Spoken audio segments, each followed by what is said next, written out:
ઈસબગુલ એક એવો છોડ છે જેનો ઉપયોગ વિવિધ પ્રકારની ઔષધિ તરીકે કરવામાં આવે છે. ઈસબગુલનો ઉપયોગ પેટ રિલેટેડ બીમારીઓ માટે કરવામાં આવે છે, જેમાં સૌથી મહત્ત્વનું ઈસબગુલના બીજ ઉપર આવેલ આવરણ હોય છે. આ આવરણનો ઉપયોગ કબજિયાત જેવા રોગને દૂર કરવા માટે કરવામાં આવે છે. મારું નામ ડૉક્ટર કેવી પટેલ છે.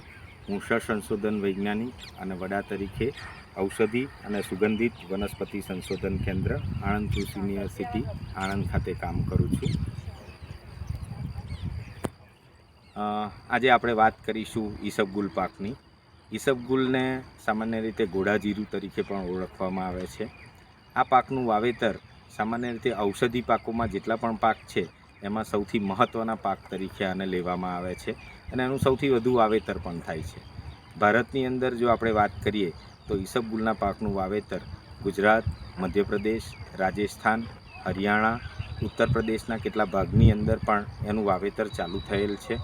ગુજરાતની અંદર જો મુખ્ય જિલ્લાઓની તમને વાત કરવામાં આવે તો ગુજરાતની અંદર સૌથી વધારે જો વાવેતર થતું હોય તો એ પાટણ જિલ્લો છે, મહેસાણા જિલ્લો છે, સાબરકાંઠા છે, ત્યાર પછી જામનગર છે, રાજકોટ જિલ્લામાં એનું વાવેતર થાય છે અને હવે અમદાવાદ જિલ્લા અને આણંદ જિલ્લાના કેટલાક વિસ્તારમાં પણ આનું વાવેતર ચાલુ થયેલું છે.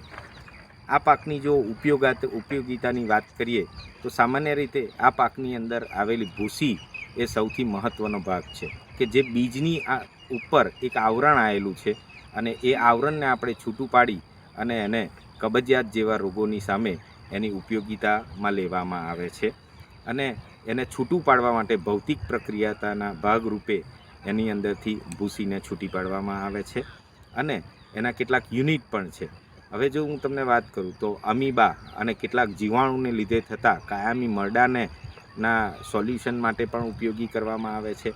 તમને જો કબજિયાતના પ્રશ્નો રહેતા હોય એટલે કે આંતરડાના હલનચલનની પ્રક્રિયાને ઉત્તેજિત કરવા માટે પણ આનો ઉપયોગ કરવામાં આવે છે. એટલે કે કબજિયાતની અંદર આપણે ખૂબ જ રાહત આના લીધે જોવામાં આવે છે. એનું બીજ છે એ બીજને કેટલીક જગ્યાએ એને કોલેસ્ટેરોલના નિયંત્રણ માટે પણ ઉપયોગિતામાં લેવામાં આવે છે. અત્યારે જે વજન ઘટાડવા માટેના કેટલાક ફૂડ માર્કેટમાં અવેલેબલ છે એની અંદર પણ આના ભૂસીનો ઉપયોગ કરવામાં આવે છે અને વધુમાં આને જ્યારે ભૂસીને કાઢી લેવામાં આવે અને એના જે બીજ છે એ બીજમાં આશરે 15થી 20% જેટલું પ્રોટીન રહેલું હોય છે એટલે એનો પણ આપણે પશુ આહારમાં તરીકે ઉપયોગમાં લેવામાં આવે છે.